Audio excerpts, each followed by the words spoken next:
Hello എല്ലാ മുത്തുമണീസിൻ്റെ നമ്മുടെ മഴതോരും മുമ്പ് സീരിയലിൻ്റെ നാളത്തെ പുതിയ വിശേഷത്തിലോട്ട് സ്വാഗതം. അപ്പോൾ എല്ലാവരും ഹാപ്പിയൊക്കെ ആയിട്ട് ഇരിക്കണമെന്ന് കരുതുന്നു. അപ്പം നല്ല അടിപൊളി പ്രൊമോ കേട്ടോ നാളെ വരാനിരിക്കുന്നത്. ഇപ്പോൾ കൂടുതലും നമ്മുടെ രേവതി കുട്ടിയുടെ കാര്യങ്ങളൊക്കെയാണ് കൂടുതലും കാണിച്ചുകൊണ്ടിരിക്കുന്നത്. അപ്പോൾ കഴിഞ്ഞ എപ്പിസോഡിൽ നമ്മൾ കണ്ടായിരുന്നു അല്ലേ, നമ്മുടെ രേവതി കുട്ടീനെ തേടി വീണ്ടും നമ്മുടെ ആ രമേശൻ നായർ കഴക്കൂട്ടത്ത് പോയിട്ട് നമ്മുടെ ചിന്നുകുട്ടി നിൽക്കുന്ന ഓർഫണേജിലും കൂടെ പോയി. അപ്പോൾ അവിടെ രണ്ട് സ്ഥലത്തും ചെന്ന് കഴിഞ്ഞപ്പോൾ നമ്മുടെ ഗ്രേസമ്മയും മാമച്ചനും പറഞ്ഞത് കള്ളമാണെന്നുള്ളത് രമേശൻ നായർക്ക് മനസ്സിലാവുകയാണ്. കാരണം അവർ രമേശൻ നായർ തേടി വന്ന രേവതി കുട്ടി എന്ന് പറഞ്ഞ കുട്ടിക്ക് ഏകദേശം 17-18 വയസ്സാണ്. അത് മാത്രമല്ല സിസ്റ്റർമാർ പറഞ്ഞ രേവതി കുട്ടിയും 17-18 വയസ്സാണ്. പക്ഷേ ഗ്രേസമ്മയും മാമച്ചനും കൂടെ ഇയാൾ ഇനിയും ഇവിടെ തിരിച്ചു വരല്ല എന്ന് കരുതിയിട്ട് ഒരു 36 വയസ്സായ സ്ത്രീയാണെന്നൊരു നമ്പർ അങ്ങ് ഇട്ട് കൊടുത്തു. പക്ഷേ അയാൾക്ക് അത് ആകെ ഒരു നിരാശയായിപ്പോയി. കാരണം തിരുവനന്തപുരം കിളിമാനൂരിൽ നിന്ന് അയാൾ ഇത്രയും ദൂരം പാല വരെ യാത്ര ചെയ്ത് ഈ 1-2 ഓർഫണേജിലൊക്കെ പോയി. ഒന്നാമത് 10-79 വയസ്സായ ഒരു മനുഷ്യനാണ്.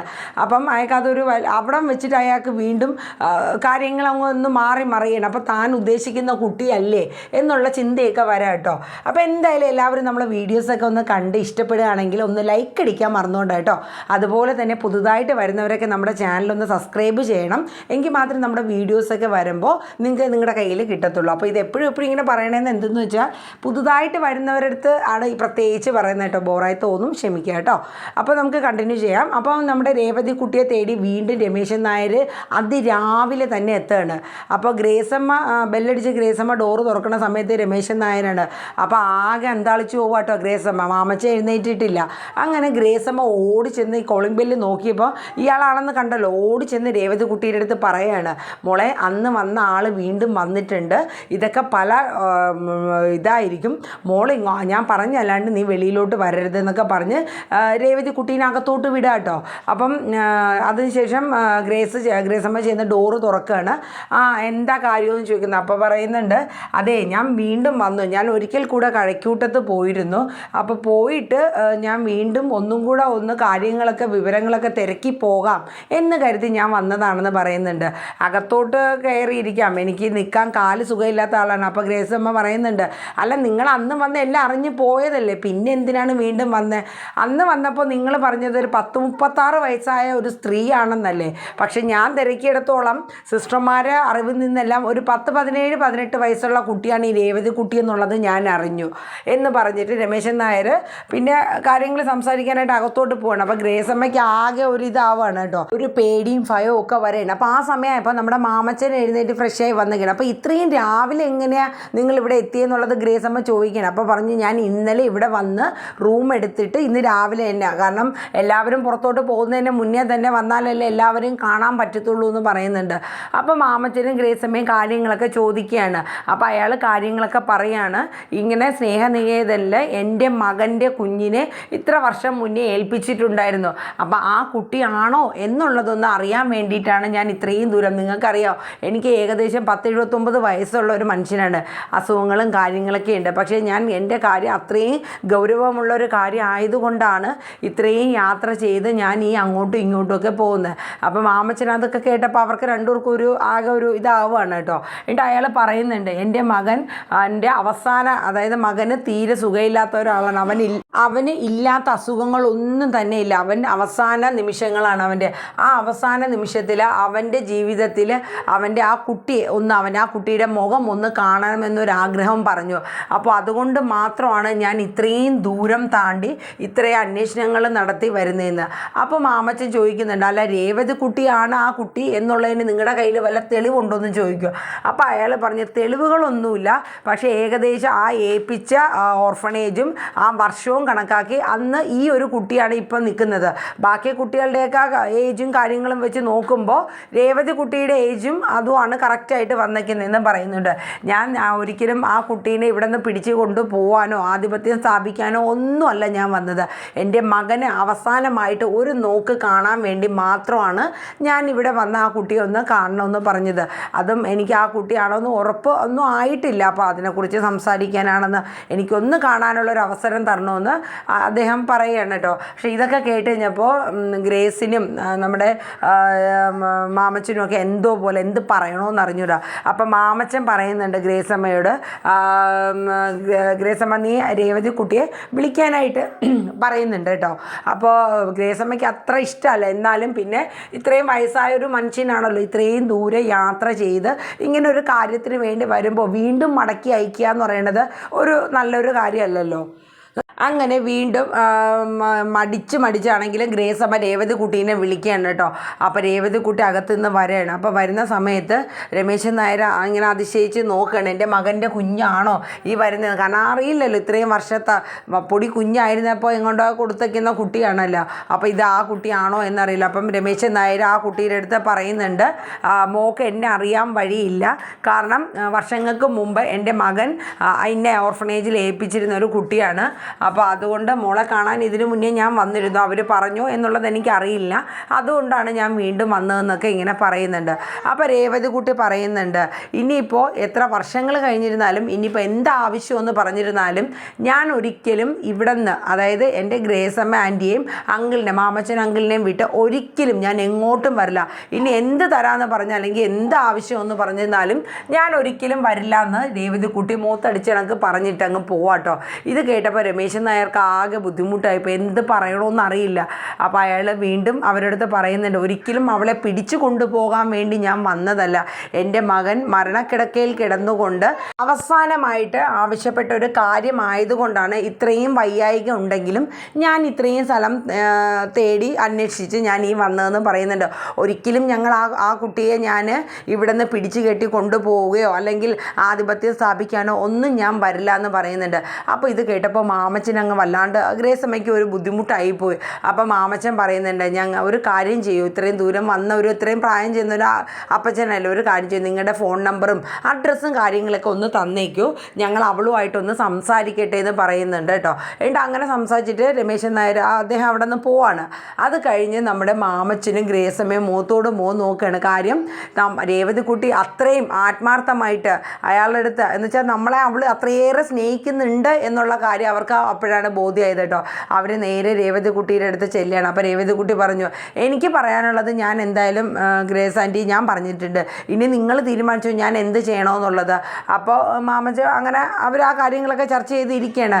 എന്തായാലും ഫോൺ നമ്പറും കാര്യങ്ങളൊക്കെ ഉണ്ടല്ലോ, നമുക്കെന്ന് അന്വേഷിക്കാം എന്താണ് കാര്യങ്ങളൊക്കെ എന്നുള്ള രീതിയിൽ അവരിങ്ങനെ ആലോചിച്ചിരിക്കുകയാണ് കേട്ടോ. ഇതേ സമയത്ത് നമ്മുടെ കമലയുടെ കേസാണ് കേട്ടോ അടുത്ത് വരാനുള്ളത്. നമ്മുടെ കമലയാണെങ്കിൽ പിറുപിറുപിറൂന്നും പറഞ്ഞ് അടുക്കളയിൽ ഇങ്ങനെ ആഹാരങ്ങൾ ഉണ്ടാക്കണു, അതിൻ്റെ ഇടയിൽ പിറുപിറുത്തോണ്ടിരിക്കുക കേട്ടോ. അപ്പോൾ ആ സമയത്ത് നമ്മുടെ ഹരിശങ്കർ അങ്ങോട്ട് ചെല്ലുകയാണ്. എന്നിട്ട് ചോദിക്കണേ, അല്ല അമ്മ ഇതെന്താണ് ഇങ്ങനെ പിറുപിറുത്തോണ്ടിരിക്കണ, എല്ലാത്തിനും വെച്ച് വിളമ്പി ഞാൻ മരിക്കാറായി. അപ്പോൾ ഹരിശങ്കർ പറയുന്നുണ്ട്, അല്ലമ്മേ ശരിക്കും അച്ഛനും ചെറിയച്ഛനും വലിയച്ഛനും ഒക്കെ എന്താ സംഭവിച്ചിരിക്കണേ, ഇതെങ്ങനെ അമ്മ ഒരു രാത്രി കൊണ്ട് ഇത്രയും മാറ്റങ്ങൾ ഇവർക്ക് സംഭവിച്ചത്, ഒരു ഐഡിയ. അപ്പോൾ കമല പറയുന്നുണ്ട്, എനിക്കറിഞ്ഞൂടാ, ഞാൻ ഇവിടെ കിടന്ന് മരിക്കാറായി, നിൻ്റെ അച്ഛൻ എന്നെ തല്ലും, ആ ഒരു അവസ്ഥ വന്നുകൊണ്ടാണ് ഈ കിടന്ന് പട്ടിയെ പോലെ കിടന്ന് പണിയെടുത്ത് തള്ളേ നോക്കണം. ഇപ്പം അതേ ബാലേന്ദ്രൻ്റെ മക്കളെ മൊത്തം കൊണ്ടുവന്ന് ഇവിടെ ഇട്ടേക്കണം, എല്ലാത്തിനെയും വെച്ച് വിളമ്പി എനിക്ക് കൊടുക്കാനൊന്നും പറ്റൂല എന്ന് പറയുന്നുണ്ട്. എന്തായാലും ബബിതേനെ രോഹിത്തിനെ ഇവിടെ നിന്ന് കെട്ടുകെട്ടിക്കണം, എനിക്ക് പറ്റൂല, ഇതുങ്ങളെന്ന് നോക്കേണ്ട കാര്യം എനിക്കില്ല എന്ന് പറഞ്ഞുകൊണ്ട് കമല കിടന്ന് പിറുപിറുക്കട്ടോ. അപ്പോൾ ഹരിശങ്കർ പറയുന്നുണ്ട്, അമ്മേ അതെന്തായാലും നടക്കുമെന്ന് തോന്നുന്നില്ല, കാരണം രോഹിത്തും ബബിതയൊന്നും പോകുമെന്ന് എനിക്ക് തോന്നുന്നില്ല. അപ്പോൾ കമല പറയുന്നുണ്ട്, ഒരു പെണ്ണ് ഇത്രയും വലുതായി ഡിഗ്രിക്ക് പഠിക്കേണ്ട കോളേജിൽ പഠിക്കേണ്ട ഒരു പെണ്ണാണ്, അവൾ കൈയഴുകി വന്നിരുന്ന് മേശപ്പുറത്ത് തീറ്റ തിന്നിട്ട് അങ്ങ് പൊക്കോളൂ, ആ തിന്ന പാത്രം പോലും ഒന്നും എടുത്തു വെക്കില്ല, എന്നാ വളർത്തി വെക്കില്ല എന്നൊക്കെ പറഞ്ഞുകൊണ്ട് കമലയെ അങ്ങോട്ട് പിറുപിറുക്കുകയാണ്. കാരണം ബബിതയുടെ സ്വഭാവം അറിയാമല്ലോ, ബബിത അല്ലെങ്കിൽ തന്നെ വീട്ടിലാണെങ്കിൽ ചെയ്യുമോ, നമ്മുടെ അലീനയാണെങ്കിലും ഫുഡ് ഉണ്ടാക്കി കൊടുത്ത് ഡ്രസ്സ് വരെ അയൺ ചെയ്ത് മടക്കി അങ്ങനെയാണ് വളർന്നിരിക്കുന്നത്. പെൺകുട്ടികളെ വളർത്തി വെച്ചേക്കുന്ന ശീലം, പൈജയുടെ മോളല്ലേ, പിന്നെ മാറ്റം വരാനുണ്ടോ ഗൈസ്? അപ്പോൾ അങ്ങനെയൊക്കെയാണ്. അപ്പോൾ ഇത് കമലയ്ക്കാണെങ്കിൽ അല്ലെങ്കിൽ തന്നെ പറ്റുന്നില്ല. ഒന്നാമത് അവർ 3 ആണുങ്ങൾ, പിന്നെ അമ്മ, പിന്നെ കമലയുടെ മക്കൾ, പിന്നെ മനു ഇടയ്ക്ക് എറണാകുളം പോയി വരുന്നതുകൊണ്ട് അത്രയും ബുദ്ധിമുട്ടില്ല. അങ്ങനെ കമലയ്ക്ക് ശരിക്കും പറഞ്ഞാൽ നല്ല പണി തന്നെയാണ് കേട്ടോ. അങ്ങനെ കമലയും ഹരിശങ്കറും കൂടെ അവിടെ സംസാരിച്ച് നിൽക്കുകയാണ്.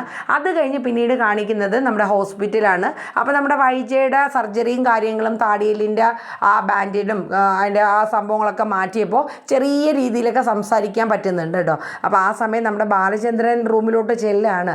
അപ്പോൾ വൈജയെ നോക്കിയിട്ട് ബാലചന്ദ്രൻ ചോദിക്കുന്നുണ്ട്, എങ്ങനെയുണ്ട് വൈജ എന്നൊക്കെ ചോദിക്കുന്നുണ്ട്. അപ്പോൾ വൈജയന്തി ഒരു സൂക്ഷ്മമായിട്ട് ഇങ്ങനെ ദേഷ്യത്തിന് ഇങ്ങനെ ബാലചന്ദ്രനെ മുറുമുറുത്തോണ്ട് നോക്കുകയാണ് കേട്ടോ. അതെ, നീ എന്നെ നോക്കി പീഡിപ്പിക്കേണ്ട കാര്യമൊന്നുമില്ല. ഞാൻ നിന്നോട് പറഞ്ഞില്ലല്ലോ രാത്രി വണ്ടി എടുത്തുകൊണ്ട് പോയി.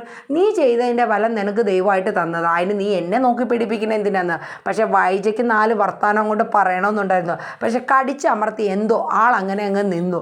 എൻ്റെ ബാലചന്ദ്രൻ നേരെ പിന്നെ ഡോക്ടറെ കാണാനൊക്കെ പോകുന്ന സീനാണ്. അത് കഴിഞ്ഞിട്ട് നമ്മുടെ സഹോദരങ്ങൾ വൈജയന്തിയുടെ 3 ആങ്ങളമാരും കൂടെ വരെയാണ്. ഗംഗാധരനും രാജീവും ശിവശങ്കരനും എല്ലാവരും കൂടെ വരെയാണ് കേട്ടോ വൈജയെ കാണാൻ വേണ്ടിയിട്ട്. വന്നു കഴിഞ്ഞിട്ട് അവർ 3 പേരും കൂടെ വൈജ എങ്ങനെയുണ്ട് ഇപ്പോൾ എന്നൊക്കെ പറയുന്നുണ്ട്. അപ്പോൾ വൈജയ്ക്ക് വലിയ സന്തോഷമായി. കാരണം അവർ എൻ്റെ ജീവിതത്തിൽ എനിക്കൊരു ഹെൽപ്പായിട്ട് അവർ 3 പേര് ഇത്രയും വന്ന് നിന്നല്ലോ. അപ്പോൾ അതിൻ്റെ ഗംഗാധരൻ പറയുകയാണ്, വൈജയെ നീ ഇനിയിപ്പോൾ ഹോസ്പിറ്റലിൽ നിന്ന് ഏകദേശം 2 ദിവസം കൊണ്ട് ഡിസ്ചാർജ് ആവുമെന്നാണ് ബാലേന്ദ്രൻ പറഞ്ഞത്. അപ്പോൾ ആവുകയാണെങ്കിൽ നീ നേരെ ബാലേന്ദ്രൻ്റെ വീട്ടിലോട്ട് അങ്ങോട്ട് പൊക്കോണം. പോയി അവിടെ അവൻ ബാലേന്ദ്രൻ്റെ നല്ലൊരു ഭാര്യയായിട്ട് നിൻ്റെ തണ്ടും മുറയൊക്കെ അമർത്തി ബാലേന്ദ്രൻ്റെ മകളാണ് അലീന, അത് അംഗീകരിച്ച് നീ ജീവിക്കണമെന്ന് പറയുന്നുണ്ട്. ഒരിക്കലും ഞങ്ങൾക്ക് അലീനയെ അടിച്ച് പുറത്താക്കാൻ കഴിയില്ല എന്ന് അവർ 3 പേരും കൂടെ പറയാം. പ്രത്യേകിച്ച് രാജീവ്. ഇത് കേട്ടിട്ട് വൈജയന്തി അങ്ങോട്ട് അന്തം വിടുകയാണ്. ഇതെന്നെ ഈ പറയണ എനിക്ക് വേണ്ടിയിട്ട് ഇത്രയും ദൂരം നിന്ന് വന്ന് കാര്യങ്ങളൊക്കെ ഇത്രയും സെറ്റാക്കിയിട്ട് ഇപ്പോൾ പറയണു അലീനേനെ ഒന്നും മാറ്റാനോ അല്ലെങ്കിൽ അടിച്ചിറക്കാനോ ഒന്നും പറ്റില്ല എന്ന്. കാരണം അവർ കൈ ഒഴിഞ്ഞു. വൈജയന്തി ആകെ അങ്ങ് സ്റ്റക്കായിട്ട് അങ്ങ് നിൽക്കുക കേട്ടോ. കാരണം വൈജയന്തിയുടെ ആയുധമെന്ന് വലോ ഇടോ എന്ന് പറയുന്ന ആങ്ങളമാരാണ്. അപ്പോൾ അവർ കൈ ഒഴിഞ്ഞു എന്ന് കേട്ട് കഴിഞ്ഞപ്പോൾ തന്നെ വൈജയന്തി പിന്നെ എന്ത് ചെയ്യണമെന്ന് അറിഞ്ഞൂടാ. അപ്പോൾ വൈജയന്തി മനസ്സിൽ ആലോചിക്കുന്നുണ്ട്. ഏകദേശം നാളത്തെ ഒരു പ്രമോക്ക് ഇത്രയൊക്കെ തന്നെയാണ്. അപ്പോൾ ഇനി വൈജയന്തി ആലോചിക്കുന്നുണ്ട്, ഇനിയിപ്പോൾ ഞാൻ ബാലേന്ദ്രൻ്റെ അടുത്ത് പോവുകയും അലീനയും എല്ലാവരും ഉണ്ടാവും, താൻ ആ പടി ഇറങ്ങി കഴിഞ്ഞല്ലേ, എന്നിട്ട് വീണ്ടും തനിക്ക് ആ ഒരു ഇതിലോട്ട് കയറേണ്ടി വരുമല്ലോ എന്നുള്ളതൊക്കെ ചിന്തയാണ് കേട്ടോ. അപ്പോൾ ഈ സമയത്ത് നമ്മുടെ ബാലേന്ദ്രൻ ഡോക്ടറെ പോയി കാണുന്നുണ്ട്. അപ്പോൾ ഡോക്ടർ പറയുന്നുണ്ട് ഇപ്പോൾ ഏകദേശമൊക്കെ ഒന്ന് ആയിട്ടുണ്ട്, കുഴപ്പമൊന്നുമില്ല. പിന്നെ നല്ല രീതിയിൽ ഒരു പരിചരണം വീട്ടിലാണെങ്കിലും കൊടുക്കണം. ഒന്നുകിൽ ഹോം നേഴ്സിനെ നിർത്തി നന്നായിട്ട് നോക്കുക. ഇനിയിപ്പോൾ നടക്കുന്നതിൻ്റെ ഒരു ചെറിയ ബുദ്ധിമുട്ടും കൂടെ ഉള്ളൂ. അപ്പോൾ അല്ലെങ്കിൽ പിന്നെ വീട്ടിലുള്ളവരാണെങ്കിലും നല്ല രീതിയിൽ പരിചരിച്ച് വന്നാൽ ആളെ ഹെൽത്തൊക്കെ ഓക്കെ ആയി കിട്ടിക്കോളും. നമുക്കൊരു 2 ഡേയ്സിനുള്ളിൽ നമുക്ക് എന്തായാലും ഡിസ്ചാർജ് ചെയ്യാം എന്നിങ്ങനെ പറയുന്നുണ്ട്. അപ്പോൾ ബാലേന്ദ്രൻ ഓക്കെ ഡോക്ടറെ താങ്ക്സ് ഒക്കെ പറഞ്ഞിട്ട് ബാലേന്ദ്രൻ പോകുന്ന സീനൊക്കെയാണ്. അപ്പോൾ എന്തായാലും നമുക്ക് നോക്കാമല്ലേ നമ്മുടെ മഴതോറും മുമ്പ് സീരിയൽ ഏത് ലെവലിലാണ് പോകുന്നത്, നല്ല ട്വിസ്റ്റ് ലെവലിലാണ് പോകുന്നത്. അപ്പോൾ ഓരോ എപ്പിസോഡ് പ്രൊമോ വരുമ്പോഴും ഞാനും ഭയങ്കര കോൺഫിഡൻ്റ് ആയിട്ടോ ഇനി എന്താണ് ഏതാകും എന്നൊക്കെയുള്ള ഒരു കോൺഫിഡൻറ്റിലാണ് നിൽക്കുന്നത് കേട്ടോ. അപ്പോൾ എന്തായാലും നമുക്ക് നോക്കാം. എല്ലാ ദിവസവും നാളത്തെ പ്രൊമോ കൃത്യസമയത്തിന് ഞാൻ ഇടാൻ നോക്കാം കേട്ടോ. തലേ ദിവസം കിട്ടുന്നതനുസരിച്ച് കുറച്ച് വൈകിപ്പോയാൽ മാത്രമേ ഉള്ളൂ. പിന്നെ എക്സ്പ്ലെയിൻ ചെയ്ത് എന്തെങ്കിലും വ്യത്യാസം നമുക്ക് നാളെ വരുമ്പോൾ എപ്പിസോഡിൽ വ്യത്യാസം ഉണ്ടെങ്കിൽ ഞാൻ നാളെ ഒന്നും കൂടെ ഒരു പ്രമേയം കൂടെ നാളെ തന്നെ വീണ്ടും ഇടാം. അതല്ല സെയിം തന്നെയാണെങ്കിൽ പിന്നെ നമുക്ക് അതിൻ്റെ ആവശ്യമില്ലല്ലോ. അപ്പോൾ എല്ലാവരും ഹാപ്പി ആയിട്ടിരിക്കുക. എല്ലാവർക്കും നല്ലൊരു ശുഭരാത്രി പറയുന്നു.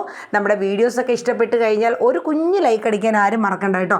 അതോടൊപ്പം പുതുതായിട്ട് വരുന്നവരൊക്കെ ഒന്ന് നമ്മുടെ ചാനൽ സബ് ചെയ്ത് സപ്പോർട്ട് ചെയ്യുക. അപ്പോൾ എല്ലാവർക്കും നല്ലൊരു ഗുഡ് നൈറ്റ് പറയുന്നു. ശുഭരാത്രി. Tata bye bye. Take care. Thank you.